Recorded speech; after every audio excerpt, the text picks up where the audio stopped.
if I stopped trying to tense up more in order to overpower the dystonia, thinking that I was stronger than the dystonia, I could do something a lot smarter instead, something that allowed for a lot more change instead. And that is opening up. Hello and welcome to Hope for Dystonia. My name is Shmuel. I am excited to share with you the story of how I got my life back from dystonia. The intention behind sharing the story is to empower you to know that you can do this too. That even if you are caught in spasms that made your life impossible, these are patterns that your body has learned in order to protect you. And just as you have learned these patterns, you can learn new ones that allow you to experience ease and freedom in the body. So here's my story. My dystonia is a combination of several factors, as it is for a lot of people. It is the combination of an anatomical issue, trauma that I went through for many years, and genetic predispositions, as well as toxicity and viruses.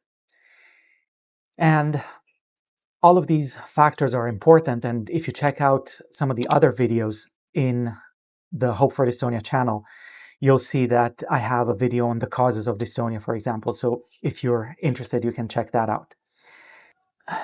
The anatomical issue has to do with an open bite. So when I was little, these dentists, through a series of bad decisions and accidents and so on, ended up opening up my bite on the left side. And over time, I developed bad habits, as is often the case with dystonia. And my tongue would thrust in between the teeth to try and give me some stability. And so my brain started learning that it didn't really need to use this left side.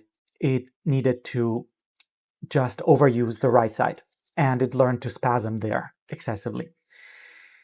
The trauma that I refer to is developmental trauma.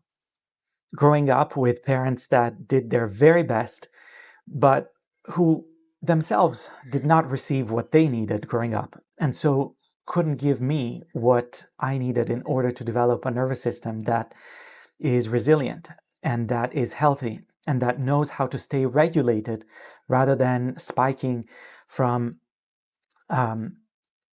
moments of excessive sympathetic activation to freeze and back into that fight or flight. And so I developed chronic dysregulation. And I also mentioned toxicity.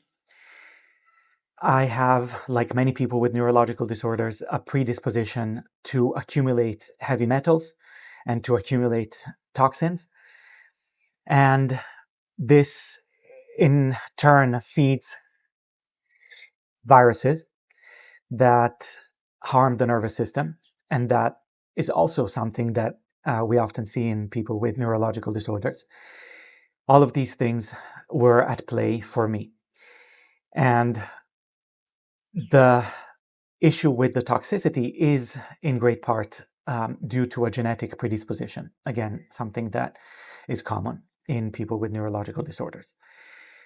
And so I got my life back by substituting all the dysfunctional inputs that have caused my body to learn to protect itself through these chronic patterns of tension with functional inputs that point the nervous system towards ease and freedom and relaxation, safety.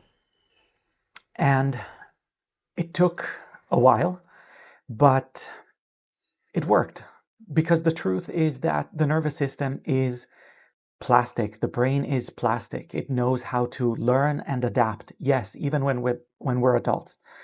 And at the time of the filming of this video, I have worked with clients, helping them do what I did for 6 years. And I have seen people even in their 60s and 70s make significant improvements and at times get their lives back completely through this process of neuroplasticity. And so, yes, even when we think that we're too far gone, we can get better. And so, coming back to my story, I used to be in bed all day, every day, for months at a time. And that lasted for years. I would have periods that were a little bit better, and I would have periods where there was really almost nothing that I could do. I could get up and wash some dishes, and that would be the one thing that I could do for the entire day, and then I would be in bed because I was in so much pain with this right side of my face and my neck and my entire body that would spasm in ways that would make my life impossible. The pain was unbearable. And so the three things that were especially difficult for me were speaking, chewing, and walking, because this right side thought that it had to do it all, right? And the left side was kind of dead and sleepy. And so it was tough, but what shifted everything for me was learning that in those moments when I was in bed, stuck, and there was really nothing that I could do, I learned that if I stopped trying to fight what was happening, if I stopped trying to tense up more in order to overpower the dystonia, thinking that I was stronger than the dystonia, I could do something a lot smarter instead, something that allowed for a lot more change instead. And that is opening up from the heart, so that I could relate to what was happening from the heart with compassion, understanding that what my body was telling me was really exactly what I needed in order to heal. The tension in my body, those patterns, were communicating to me all the ways in which some part of me thought that it had to protect me. And so I learned to work with self-compassion in order to release emotional knots. I learned to reparent myself. I learned to give myself those things that I didn't receive, right? So that my nervous system could learn to release and let go and try on patterns that allow for ease and freedom in the body. I learned to cleanse the body gently. I learned to practice new patterns and engage a process of neuroplasticity that would allow me to precisely target the pathways that needed to be activated, while learning to let go of the patterns that I was overusing, the pathways that were hypertonic, that my brain thought it had to use all the time. And I explain all of this process, if you're curious, in the 8 steps of the Hope for Dystonia Recovery Roadmap. These are the 8 steps that summarize my journey and the method that I have used with clients for these 6 years. So if you click on the link in the description below, you'll be guided to those 8 steps in a convenient PDF form. And these 8 steps are also the heart of an exciting new chapter that I am starting now. And this exciting new chapter is the new evolution of Hope for Dystonia. So for these years, Hope for Dystonia has been a one-on-one coaching service. And it is now evolving into the Hope for Dystonia Self-Healers Academy. And the Academy is a magical place, right? It's a hub of healing, of connection, of community, of life-changing information. It is a combination of a pre-recorded course that you can watch at your own pace. There's no dripping.